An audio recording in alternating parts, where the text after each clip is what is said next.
संत कबीर दास का जन्म 15th century Varanasi के उत्तर प्रदेश के मुस्लिम फैमिली में हुआ था कि नहीं, इसकी कोई पक्की जानकारी नहीं है।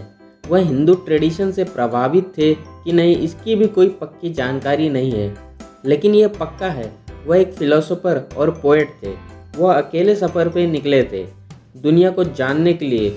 उन्होंने जो भी जाना और जो भी समझा उसे कविता और दोहे के रूप में दुनिया के सामने रखा, और उनकी यह बातें कुछ लोग को अच्छी लगी और कुछ लोग को बुरी लगी। अच्छी उन्हें लगी जिनके जीवन में अंधकार था, क्योंकि उनकी बातों से उनके जीवन में फिर उजाला हो गया, और बुरी उन्हें लगी जो जान के आंखें बंद कर बैठे थे। जिनकी आंखों पे रोशनी मारेंगे तो उन्हें गुस्सा तो आएगा ही ना। कबीर अपने कविता और दोहे ब्रज और अवधी भाषा में बोलते थे, जो हिंदी से मिलती जुलती लैंग्वेज है, जिससे लोग उस टाइम पे आसानी से समझ जाते थे। वह अपने पोयम और दोहे को रास्ते में बोलते हुए चलते थे।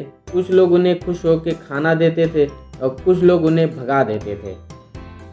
कबीर के पोयम और दोहे 17th सेंचुरी के आसपास लिखे गए हैं। उसके पहले लोग बस अपने मुंह से एक दूसरे को बताते थे। जब पोयम और दोहे लिखे गए और उसे दूसरी भाषाओं में ट्रांसलेट किया गया तो उसका मेन मतलब ही बदल गया, और कुछ पोयम और दोहे कबीर के नाम पे हो गए जो उन्होंने कभी बनाए ही ना हो। और आज हम इस चीज़ को लेके कंट्रोवर्सीज बनाते हैं, और इन कंट्रोवर्सी से हट के मैं आपको कबीर के राइटिंग के कुछ खास बातें बताऊंगा। राइटिंग 1। जहाँ बसंत ऋतु का स्वामी राज्य करता है, वहाँ अविनाशी संगीत अपने आप बजता है। वहाँ प्रकाश की धाराएं सभी दिशाओं में प्रभावित हैं। थोड़े ही मनुष्य होते हैं जो उस किनारे को पार कर सकते हैं। वहाँ जहाँ लाखों कृष्णा हाथ जोड़कर खड़े हैं, जहाँ लाखों विष्णु सिर झुकाते हैं, जहाँ लाखों ब्रह्मा वेदा पढ़ रहे हैं, जहाँ लाखों शिवा चिंतन में खो जाते हैं, जहाँ लाखों इंद्र आकाश में निवास करते हैं, जहाँ देवी देवता मुनि असंख्य हैं, जहाँ लाखों सरस्वती संगीत की देवी वीणा बजाती हैं, मेरे प्रभु स्वयं प्रकट हैं, और उन गहराइयों में चंदन और फूलों की सुगंध बसती है। कबीर एक ऐसी जगह की बात कर रहे हैं जहाँ ये सब असलियत में होता है। क्या आप जान गए ऐसी जगह कौन सी है? मेरे हिसाब से यह जगह एक भक्ति में खोए हुए मन में बसती है, जहाँ बसंत ऋतु की तरह चमक होती है, जहाँ भगवान भी अपने भक्त को नमन करते हैं, कभी ना खत्म होने वाला संगीत बजते रहता है, और जहाँ ज्ञान का प्रकाश चारों ओर फैला होता है। राइटिंग 2। किताबें पढ़ते पढ़ते पूरी दुनिया मर गई, लेकिन कोई ज्ञानी बना नहीं।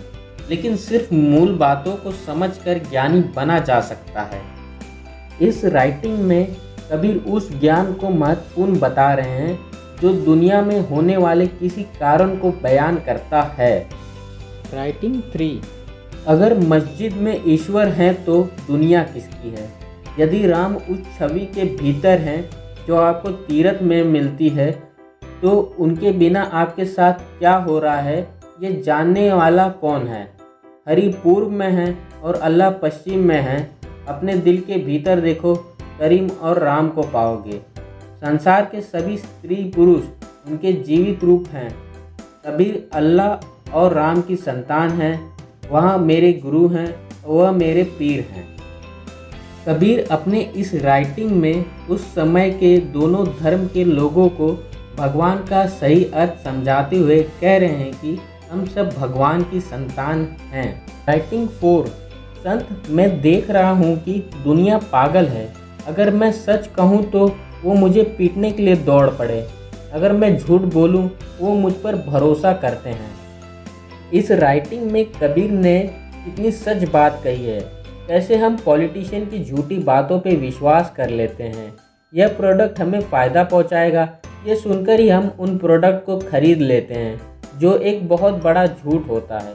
कुछ लोग कबीर को भगवान बता रहे हैं, कुछ लोग कबीर की बातों का अलग अलग मतलब बना रहे हैं। उनसे रिक्वेस्ट है कि कुछ चीज़ों को ऐसे ही बने रहने दें, उन्हें ना छेड़े।